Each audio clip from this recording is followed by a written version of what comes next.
Welcome to আবদুল্লাহস journey. আজকে আমি আপনাদের দেখাবো সৌদি আরবের one of the most luxurious 5 star eco resort Our হাবিতাস,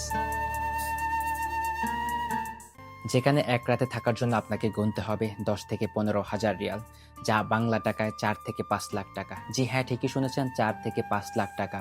আমরা কথা বলছি আওয়ার হাবিতাস রিসোর্ট নিয়ে। আর এই হাবিতাস রিসোর্টটি অবস্থিত সৌদি আরবের পর্যটন আকর্ষণ আল উলাতে, যেখানটায় চারিদিকে বিশাল পাথুরে পাহাড়, নির্জন মরুভূমি আর শান্ত পরিবেশ। সবকিছু মিলিয়ে মনে হবে যেন বাস্তবের কোনো জায়গা নয়, বরং সিনেমার কোনো দৃশ্যে চলে এসেছি। সত্যি বলতে হাবিতাস আল উলার সবচেয়ে আকর্ষণীয় জায়গাগুলোর মধ্যে এই সুইমিং পুলটি অন্যতম। প্রতিদিন অসংখ্য পর্যটক শুধু ডেইলি পাস নিয়ে এখানে আসেন। এদিকে মরুভূমি আর পাহাড়ে অসাধারণ দৃশ্য, অন্যদিকে প্রিমিয়াম খাবার আর বিলাসবহুল পরিবেশ।